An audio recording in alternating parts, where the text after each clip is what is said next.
At ease. I am soul. Brothers, if you learn this, you will be able to write your own checks for the remainder of your life, right? And what I mean by that is you'll be able to create whatever life you want to create, right?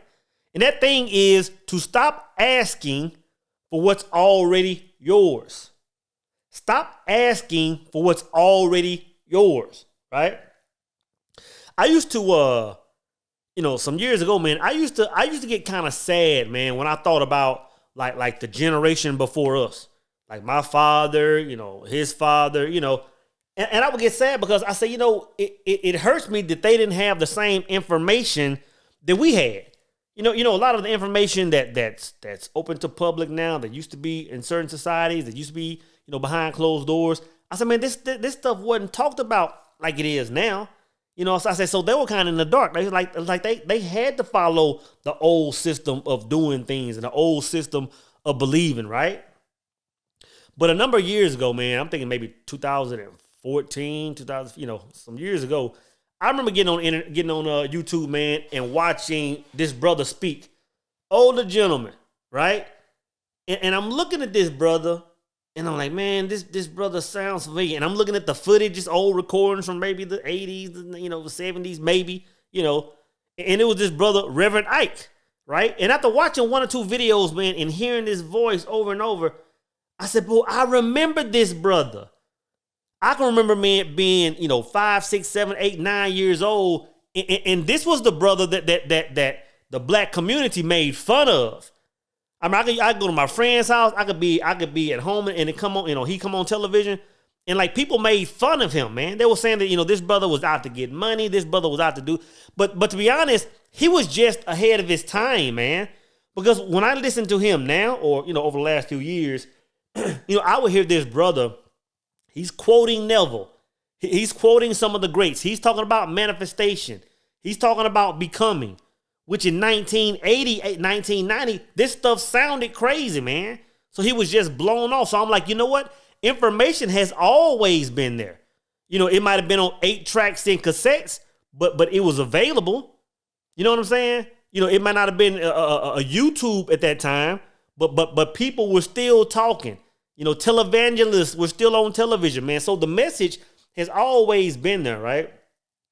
And this particular message that I was watching this morning was called "Why the Wicked Prosper and You Don't," right? Which it was only a snippet, and he really didn't go heavy into that message. I'll leave a link if I can remember, right? But one thing that stood out was he said, stop asking for what's already yours, right? But I just want to pause for a second on the whole notion that the wicked can prosper and you don't. And I think why a lot of people don't understand that is because a lot of people still think that there's a separate entity. A lot of people think that there's still a separate God for those that do good and those that do bad. When all along we're not supposed to be judging. So when you put something in good or bad, you got to really understand what you're doing. And you also have to understand that there's only one all, right? There's only one God. I made a tweet last week, right?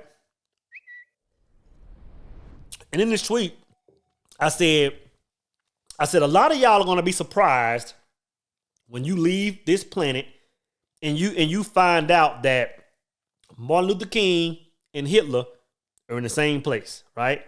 I said a lot of y'all are going to be surprised when you understand that George Zimmerman and Trayvon Martin are still one, right? And it's like a lot of people understood that, but there was still a few people kind of like, that don't sound right. I'm telling you, if you still feel like that, you're not tapped into the deepest level of what the Creator is, right? You're not tapped into it. You have to understand that there's only one being. You have to understand that when a person is walking in their purpose, whether you call it good or whether you call it bad, is irrelevant to what you think, right? Because if someone goes on a spree taking lives, you'll put it in one bucket. But if a person works for the state and they're flipping a switch, for the prison taking lives, we think nothing of it, right?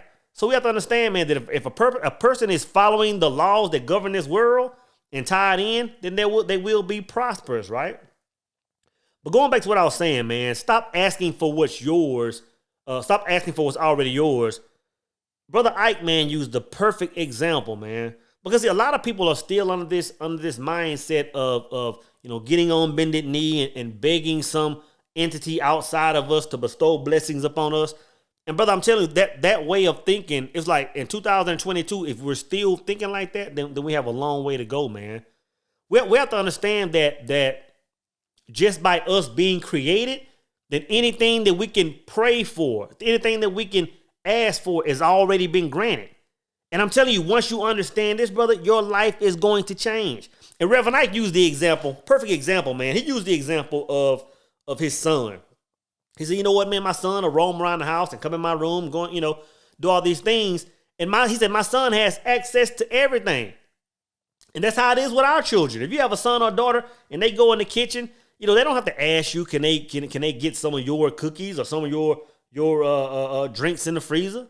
They don't have to ask you, can they cut on your television? It's like just the fact that you had them grants them, it gives them opportunity to tap into everything that you already possess, man. And that's how it is with us and the Creator. And if we're calling something the all, then everything already exists in it. So there's really nothing to ask for. And I know in the Bible it says, ask and ye shall receive. But to be honest, it should read, have and you shall receive.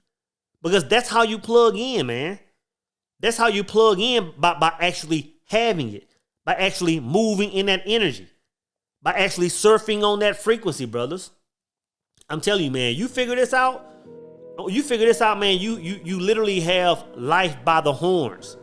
This is one of the major hacks, brothers. We have to start understanding this, man. We have to start understanding that everything that we can possibly want is already in our possession.